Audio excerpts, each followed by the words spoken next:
everyone. Yeah. Okay, no more.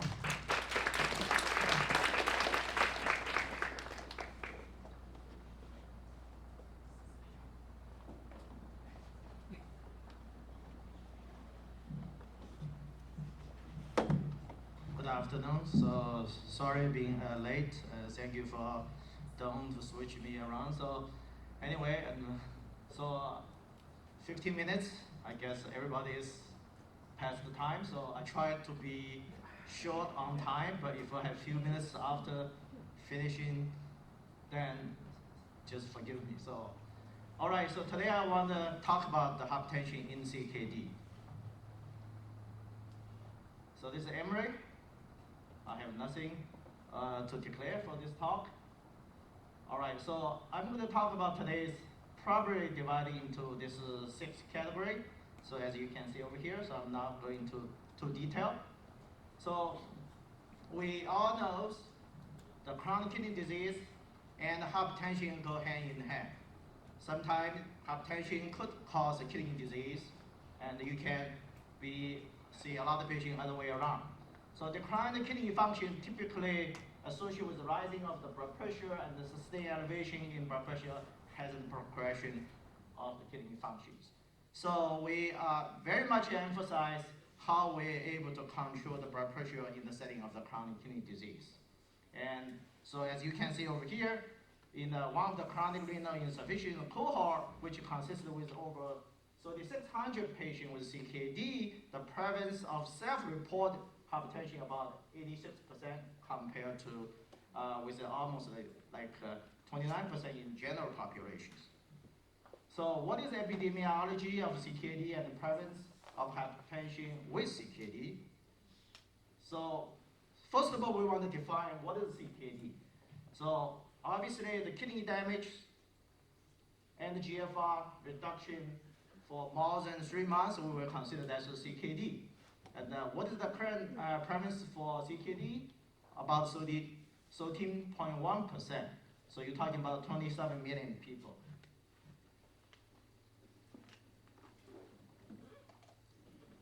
One to 8 prevalence.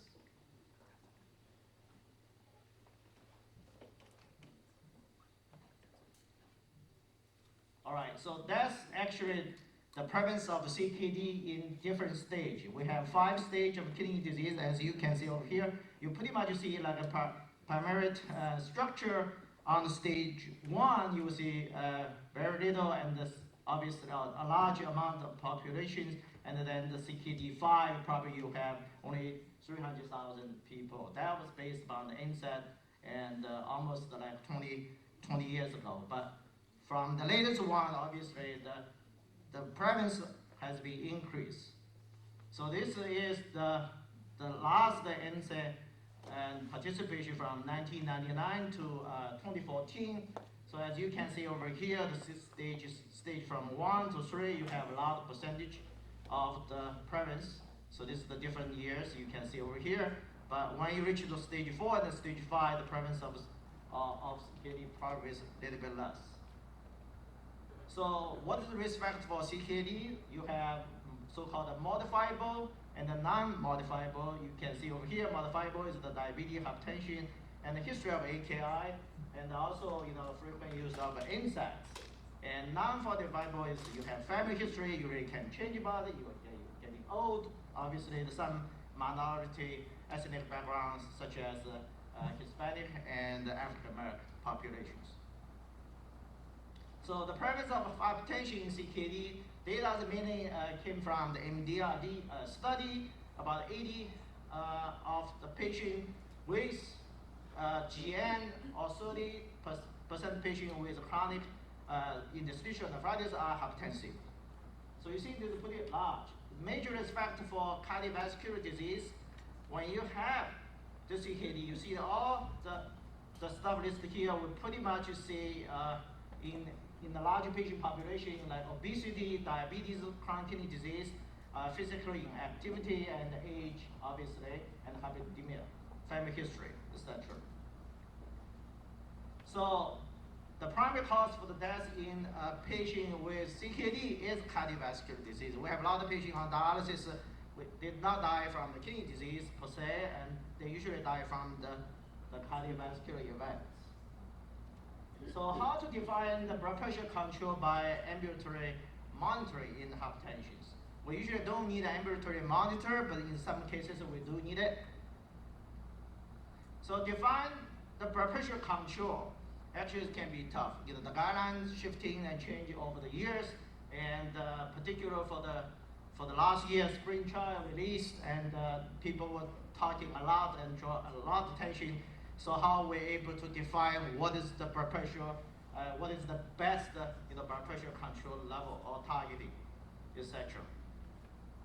So you have different terminology of the hypertension, as you can see in this table.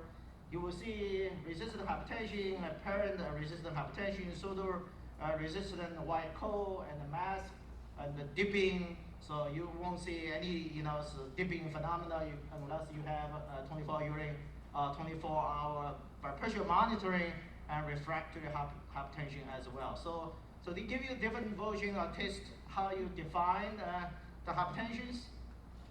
So circadian rhythm of the blood pressure in patient with CKD, obviously if you don't have dip, that's not good signs. And particular if you have so-called microbiuria, so the risk for cardiovascular disease has significantly increased. So this is the trace you can see over here. This is the normal, the cortisol level, and you see that in the middle of the night you should have the dip, and if you don't have a dip, obviously then you are in the high risk group. So what is the blood pressure goal according to current hypertension guideline? As you can see over here, the different country, they give you a different version. This is listed even before the spring chart came out. So as you can see over here, the majority of the targeting, as you can see, is 140/90. But this is so-called the ACE-US Joint Committee, and some people don't recognize that this is not actually GNC guideline, but you only have GNC guideline 7, but not 8, but those are the same group of people make a recommendation. The only thing is a little bit controversial for 24's guideline. They were thinking about it, okay, when you're old, your blood pressure can be loosely controlled. You don't have to strictly control the blood pressure. But that has been controversial in the nephrology field anyway, so we are now following that guideline to begin with. Now, from the last year, it seems to be blood pressure need more strict control. So we're not going to dance with whatever the guideline they released. So we were still thinking maybe 140/70 over 90, or at least for if you have kidney disease, maybe 130/80 probably is the right target that you want to aim for. You can see over here, this intent participation, what's the blood pressure targeting. You can see over here, if you without the CKD, your blood pressure targeting probably will be much nicer. But when you see, if you have all the CKD patients, you less than half the people are not reaching to the blood pressure control target. So what is the central role of the salt in the CKD and the hypertension? We always recommend the patient you need eating less salt, right? So that's kind of common practice. But when you see the data, so this being the years, we think the salt is the culprit for difficult controlling the blood pressure. But when you see this figure, so can you see over here, the 4 gram of the 24 urine secretion, that's the one you just give you the odds ratio of the 1. So if you're eating too much salt, obviously it's not good. But what about if you're eating less salt? You see, the risk factor is also high. So now you're confused. So what the heck is going on? So usually you always ask us to eating less salt, but eventually you might not getting best outcome you have. So that turned out to be they were thinking about the dietary. The potassium is actually more important than the salts. So I can show you the difference. Obviously, they have a certain different study group. You can see over here, all the salt. You see, this odds ratio is right here. You see, if you're eating less, you may not be getting anywhere. So what about the dietary potassium? There are some studies saying the dietary potassium in the gut can censor how much potassium you're taking. All right, so when the plasma potassium go high, they can tell the kidney how much the potassium you need to excrete. So they call one the so-called forward control in that setting. But there's some experimental data suggests that if you feed in the mice, this is the control diet, this is the rat study, you can see over here, this is the angiotensin-infused hypertension model. Look about if you're eating less K, the potassium diet. The blood pressure, the NCC abundance, NCC is kind of play a role, the sodium chloride co-transporter in the blood pressure control. That's the reason why we put everybody on the side, right? So this actually is the target. When you give the K, you see the low K, this NCC abundance increase. So what that means, they will reabsorb more salt in the so-called distal convoluted tubule. But if you give the high K diet, so this NCC abundance actually is reduced. So high K diet can suppress the kidney so-called the sodium transport or sodium channel, reabsorb the sodium, so which can help you better control the blood pressure. So this is another so-called sodium channel. As you can see over here, majority effect is mainly on the so-called this is a transporter over here sitting in the DCT segment. So looking for another study, you can see over here. So this is the blood pressure. Salt, if you low salt diet, this is as a control, but if you're eating high salt diet, obviously, with the low potassium diet, the blood pressure is high, but if you're eating a little bit high potassium diet, you see the blood pressure pretty much back down to the baseline. So what they try to tell you is, not only you have to pay attention to the salt, dietary salt, but you also need to pay attention to the dietary potassium.